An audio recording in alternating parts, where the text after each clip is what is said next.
Up until the 1930s, a naval arms race meant building larger, heavier battleships, and later expensive flood carriers that could attack enemy vessels hundreds of miles away. By the late 1960s, a new weapon system was introduced, and it was deemed a complete game changer. The Soviets developed cheap, self-guided missile that will change naval warfare for good. On the 21st of October 1967, Israeli Navy destroyer INS Eilat was struck by three anti-ship missiles.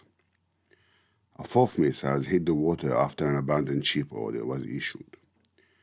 This was the first time in history that a ship was hit by a self-propelled, self-guided missile. The ability of the Soviets and the Soviet-dependent state to operate such a weapon from a distance of up to 25 miles away surprised both Israel and the West. While for the West it was an alarming development, for Israel the strategic meaning was clear.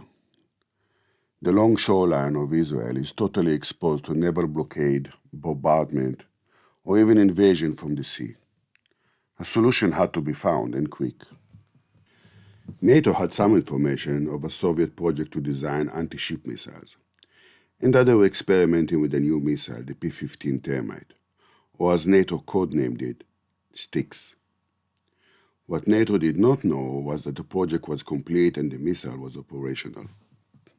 And so a committee was formed to investigate the INS Eilat incident and to find a solution to the challenges of the Styx. With the information the committee gathered, some defense mechanisms were introduced, but no anti-ship missile was developed in the West, and Israel had to find a solution by itself.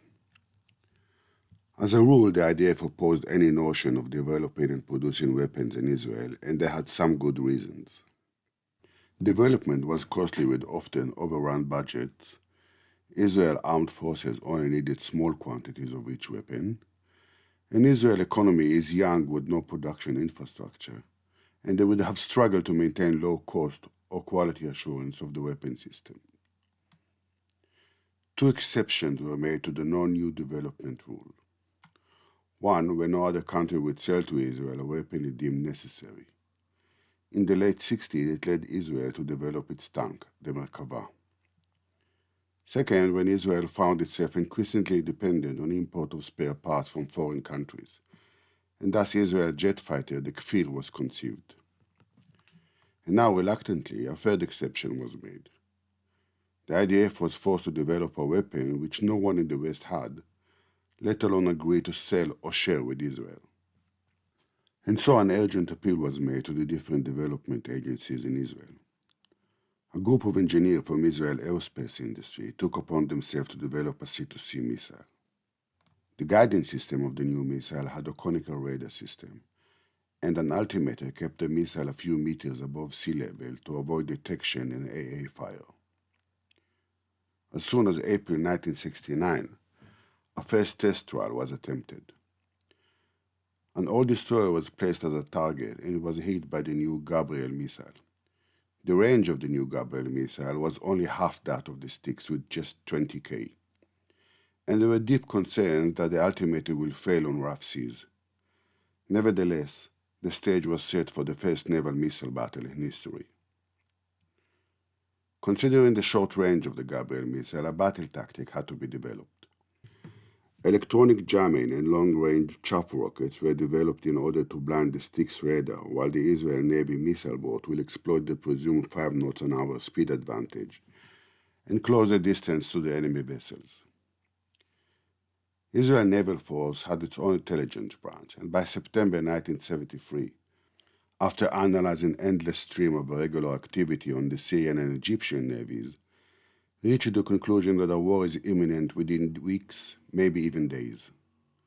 And thus a strange situation developed. While Israel Navy geared up to war, the rest of the armed forces was complacent, announcing the government that war chances have a very low probability and there's nothing to worry about. When war broke at the 6th of October, Israel Navy was ready.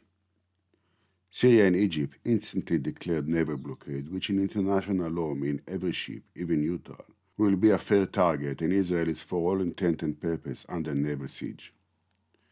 The main assumption of the Israeli was that the Syrian Navy will try and take advantage of its missile capability by striking Haifa port and the oil refineries close by. 5 missile boats were allocated to the task: Miznak, Hanit, Gash, Miftach, and Reshef. Reshef and Miftach were sent early Saturday morning to detect aircraft or enemy ships from the northwest. At 4 o'clock, 3 other ships left Haifa westward to avoid detection from possible spies on the shore. At 8:30, southwest of Tartus, an enemy radar has been detected. After some investigation, the Israeli force decided to ignore it, as no targets were seen outside the harbor, and those inside are probably protected. 3 Syrian missile boats left Latakia southward. This force went undetected and probably was a part of a trap planned for the Israeli force. At 10 o'clock, 2 clearly lighted ships were seen from the west. Those were Crimea and Kavkaz, 2 Soviet intelligence ships, monitoring and probably transmitting to the Syrian and Israeli ships' positions. 40 miles off Syria shore, a dark small target was identified by Miznak. When the target was 3,500 yards away, Miznak fired a warning shot across the bow. Counterfire immediately broke out from the Syrian K-123 torpedo boat. While turning east, the Syrian torpedo boat radioed back enemy ships is in pursuit. This torpedo boat alone was most probably a crude bait attempting to lure Israeli Navy into battle. Hanit was left to deal with it, and the rest headed to another single target, a minesweeper eastward. A minesweeper was first identified as a missile boat. Chaff rockets were fired, and probably by mistake, Miznak fired a missile at the target from a range of 23 km, by far out of the Gabriel missile range. An order was given on the radio not to fire missiles at a range greater than 18 km. The T-43 finally identified as a minesweeper. Reshef fired 2 missiles at a range of 18 km, and the minesweeper was hit and caught fire. It was the first proof the Israeli Navy had that the new missile can actually be effective in battle conditions. Miznak and Reshef identified 3 Styx missiles rushing toward them. Sharp maneuvers, electronic jamming, and chaff rockets were fired, and all 3 Styx missiles missed the target. Hidden by the shore background, 3 missile boats, 1 Osa and 2 Komar class, fired at the Israeli and another 2 Styx missiles. Those 2 missed as well. All this time, the Israelis couldn't fire back as the Syrians kept a distance well above 18 km from them. The chaff rocket proved to be too effective. Radar screens of both sides were filled with mashed smears, and for a while no one could see anything. Under the cover of the chaff rocket, Gash and Miznak rushed at full speed to close the distance to the Syrian boats. Gash fired 2 missiles. The first destroyed the Osa altogether. Immediately after, Miznak closed the range to the Komar class and fired 2 Gabriels. One of the Komar caught fire and started sinking. The second Komar, probably fearing the same consequences, beached itself and was later destroyed by Miznak 40mm cannon. Last missile was shot by Hanit at the minesweeper, by now clearly sinking. At 1:50, an order was given on the radio to head back home securely. 5 Syrian boats were sunk with no damage to the Israeli Navy. A series of short battles with Syria and Egypt navies followed after Latakia battle, all with the same conclusive results. For the Soviet Union and its allies, this battle consisted of a technological and strategic blow. From their point of view, the anti-ship missile the Soviets developed proved to be inefficient and inferior to the one the West had. And although the Styx missile had a clear range advantage, it was assumed at the time that Israel developed electronic measures to jam the missile radar, while effectively blinding the Syrian boats with an array of chaff rockets. However, the immediate implication was that the sea road to Israel remained open, and the danger of an attack from the west had subsided.